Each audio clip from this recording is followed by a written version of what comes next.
Hi, this is Scott Garibay, and today we're going to talk about Dungeons & Dragons, and we're going to talk about Dragons of Stormwreck Isle. This content lives in a playlist. It should be watched in the order of the playlist it's in. For full context, you'll get the link for the playlist below. Let's go ahead and talk today about the image I put into the thumbnail. So on the thumbnail, you will see the DOSI artifact A01 for Adventure, page 1. Okay, so this image is on the adventure in Dragons of Stormwreck Isle, and it's on the first page of the adventure. So it's DOSI Artifact A01. So let me explain something. So, in my humble opinion, Dragons of Stormwreck Isle contains two adventures. One of them's not debatable. It's the Muggle adventure. It's like you read the text of the adventure, and there's the adventure, right? And that's, and actually in my humble opinion, every single Dungeons & Dragons adventure ever has had text, and then it's had art, right? And it's carrying the adventure with the text and the art. I think this adventure is the first, in my humble opinion, Dragons of Stormwreck Isle is the first adventure ever published for Dungeons & Dragons that has two adventures. One that is carried through the text, but is not actually carried at all through the art, right? And then one adventure that is carried 100% only through the art, okay? So it is my humble opinion that there is a secret adventure, a coded adventure in Dragons of Stormwreck Isle, which is contained in 9 images that are in the rule book, 4 in the rule book, and 5 in the adventure. Today we're going to talk about DOSI Artifact A01, which is the image that you saw. That's my picture of that's my picture of that image in my adventure that I bought. Okay, and you can look at it and you can see 3 characters. You can see Eric the cat.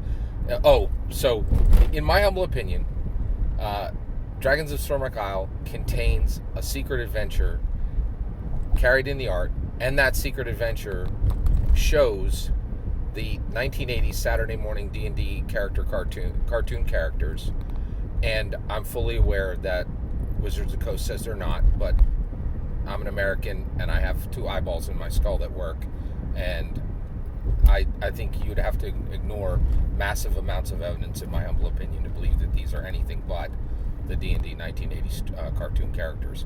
And as an American, we are all incredibly aware that we cannot stop thinking when somebody tells us, "Oh, please ignore all the evidence that your eyeballs just showed you." That's a dangerous habit, and I'm not going to get into that.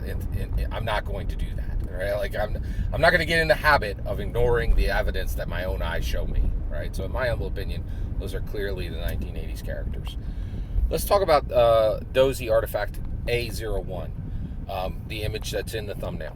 Okay, you see Eric the Cavalier, in my humble opinion. You see Runara, who is the adult bronze dragon that is fully detailed within the Dragons of Stormwreck Isle adventure. Okay. You also see an adult blue dragon. Many people looked at the Dragons of Stormwreck Isle and said, "Oh, hey, those are the characters from the 1980s Saturday morning cartoon." Many people said this. You'll find thousands of tweets and hundreds of videos discussing that these are the 1980s, characters, because they clearly are, in my humble opinion. Okay, all right. But what people missed is that blue dragon is a specific blue dragon from the 1980s Dungeons & Dragons Saturday morning cartoon. This Dragons of Stormwreck Isle is a gigantic direction, in my humble opinion, from Wizards of the Coast to go watch the Dungeons & Dragons cartoon, right? And 5th edition Dungeons & Dragons desperately wants you to watch the Dungeons & Dragons 1980 Saturday morning cartoon. You want to know how I know that? Because they streamed all of it on Twitch. Everybody keeps saying they don't have the rights. They streamed every single episode on Twitch in celebration of cards that had the D&D 1980s cartoon characters, right? So there's a lot of use of these Dungeons & Dragons 1980 cartoon characters that West Coast Grognard will tell you they don't have the rights to. That seems like a little sus to me. All right, so let's get into this. That blue dragon is the blue dragon that in Dungeons and Dragons Saturday Morning Cartoon, Season 3, Episode 23, The Time Lost, there is an American 1980s fighter jet pilot in the Dungeons and Dragons episode, who's brought through into the Dungeons and Dragons world by Venger, okay? And he is flying what looks to be an F-35, okay? And he specifically fights in an F-35 a blue adult dragon that is point for point, color for color, size for size, bone horn for bone horn. Every single aspect is exactly the same, okay?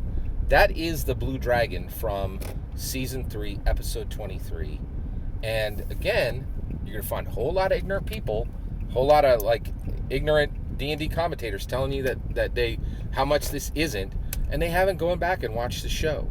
There's clue after clue after clue after clue that this is directly related to the cartoon. And that is the same dragon in my humble opinion. And Runara kills him. Eric is witnessing the very moment before Runara kills him, right? Which causes her to become a peacenik and create Dragon's Rest. This is an incredible amount of information, and it's all in DOSI Artifact A01 in my humble opinion. Do you see it? I'd love to hear your opinion. Let me know in the comments below. Please consider liking and subscribing. Have a wonderful millennium.